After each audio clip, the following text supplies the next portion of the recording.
Hey there gamers, a few weeks ago I bought myself a pair of Viture XR Pro glasses and I've been using them with various devices, and I thought it would be worthwhile me doing a short review video outlining what I like about them, what I dislike about them, so that you can make an informed decision if you are thinking about buying a pair of these yourself. So let's open the case. So this is the case. It's a protective shell. It's hard and it will take a knock, so your glasses will be adequately protected in there. Within the case you've got the glasses themselves, and you've also got a cable with a magnetic attachment that will connect to the leg of the Viture ones, and then just a USB-C connection that you will plug into your device of choice.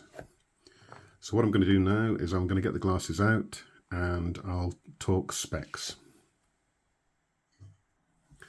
So let's take a look at these. On the top of the glasses you're going to see that you have these two adjustments for the left and the right eye, and this is for people with mild myopia, and I think it goes up to positive 5D. I don't know what that means, but that's what it was saying in the spec sheet.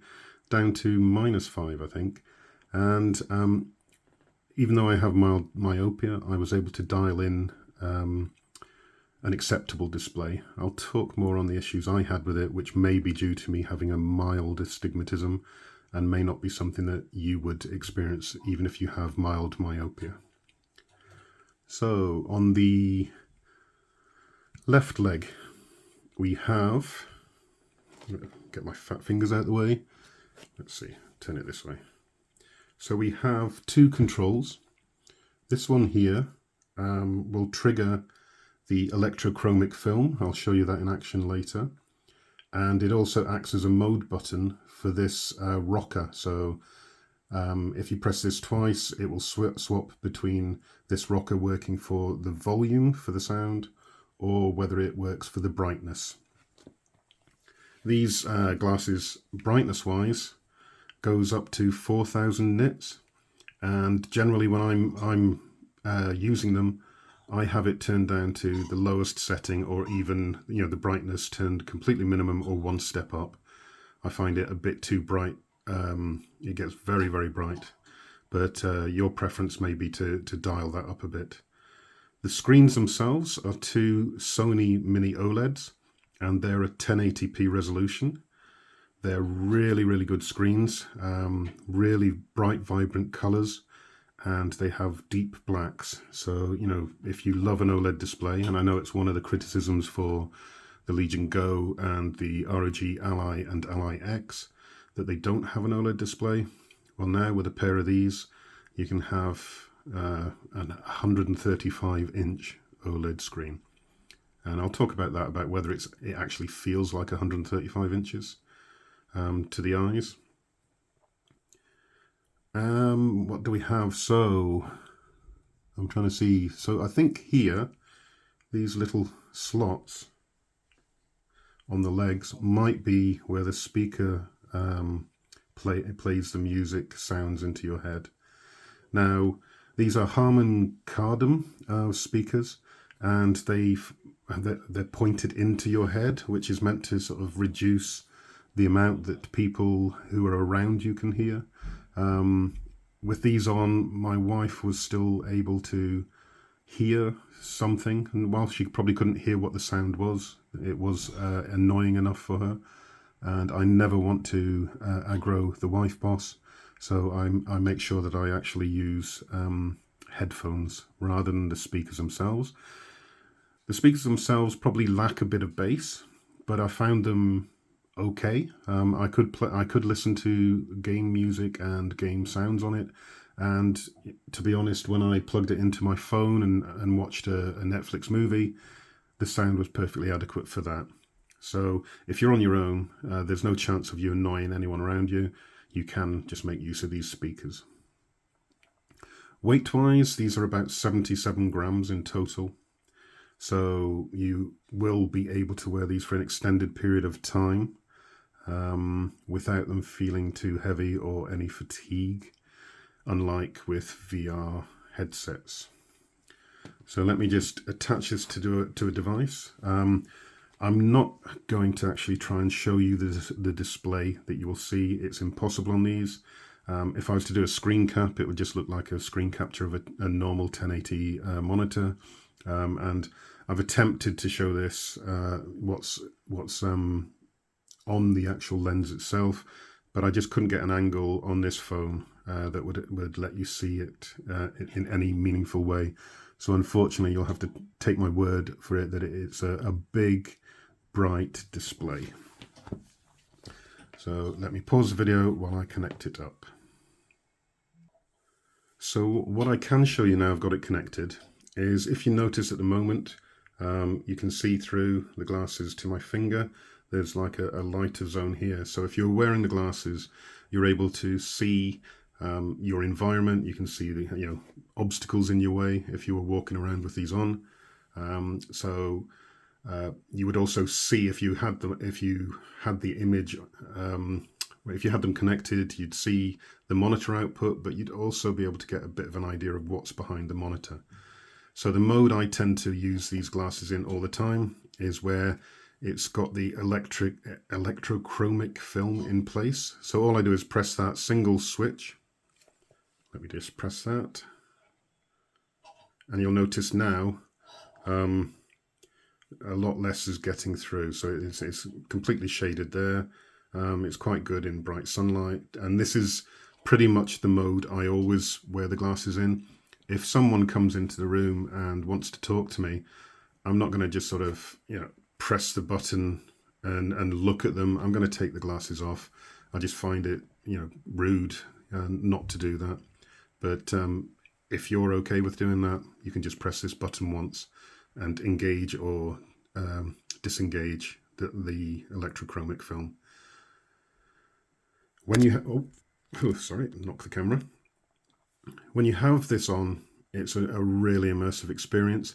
From my perceptions anyway, what I feel is when you have the electrochromic film engaged, there's less to sort of give you an indication of the size of the screen. I know it sounds weird, but if I had this, for example, turned off, and I'm sat at my desk and I've got the 135-inch screen in my face. If I have something behind it that I can have a reference with, so for example, in my office I have this 27-inch monitor. That big screen looks like it's slightly bigger than a 27-inch monitor. But when you engage the electrochromic film, you've got no points of reference, and it just fills your entire vision and just seems to look bigger. I guess it's a psychological thing. But yeah, definitely for me, use the electrochromic display. So let me just show you the attachment here. So you just bring it near and it clips on.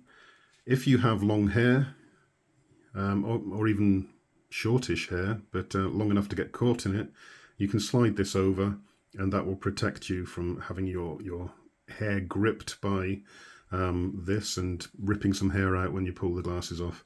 I have had this happen, but this is kind of unnecessary. I found that a workaround is put the connector on first, then put the glasses on, and then you can plug it into your device if you want. Now, this also comes with, let me just move these out of the way, a number of nose pieces. So personally, I found that none of these nose pieces were comfortable for me. They didn't sit the glasses on my head where I could have vision of the entire screen. It just didn't work. So what I found is actually removing, there's a nose piece with nothing in it, which was close. But what I did in the end is I removed all the nose pieces, and that was able to get the glasses close enough to my eyes that I could generally see most of the screen. Well, in fact, all of the screen. And that's the way I wear it now. Prior to that, I was kind of using another nose piece and found that if I angled the glasses up a bit from my ears, it just brought the screen into vision. So I think I've talked enough about the device itself. There are a few negatives to this device from my perspective. I'm a software engineer, and I thought it would be kind of cool to use these glasses with the Spacewalker app. And in theory there you can have multiple displays set up how you'd like. You can put different information on the displays, so I could have code in one window, a browser in another, etc. But I just found that at 1080p, it just wasn't quite enough. I'd like, it would be great if we had higher resolutions on these glasses. I'm sure that will come at some point in the future. But I also think I mentioned it earlier, but what I've found with my eyesight is that no matter what what value I dial in on these myopia dials, I can't get the entire screen sharply in focus. So what that means is if I sort of look down at the bottom of the screen and dial in the the sharpness on that, if I look up at the top of the screen, it's going to be a little bit blurry there, with the central bit of the screen being fine as well.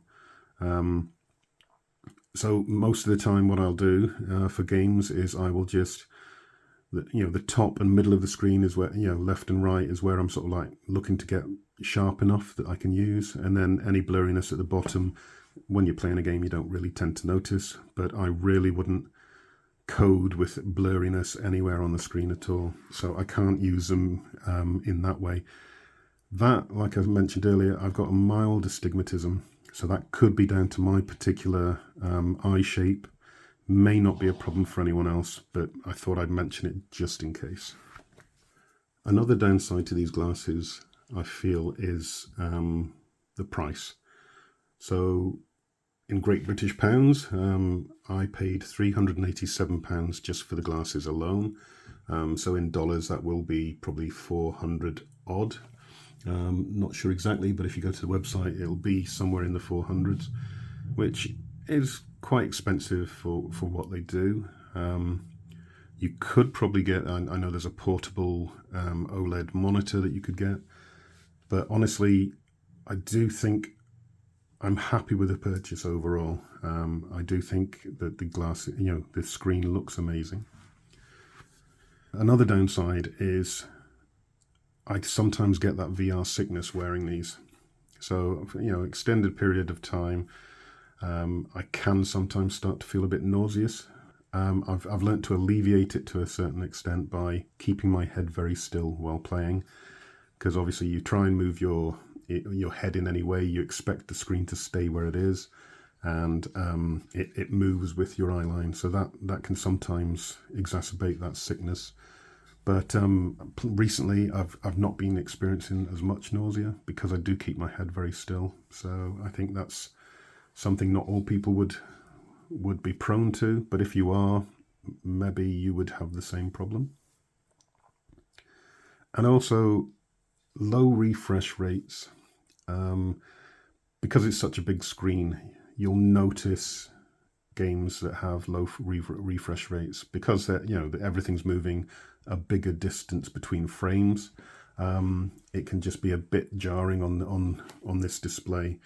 It's 120 hertz, but I think just the size of it does exaggerate everything. So I definitely want to be kind of high 40s, low 50s at least in a game, preferably higher. The higher the better. Otherwise, I'd probably consider not playing that game. And I think that's it. I hope this proves useful for you.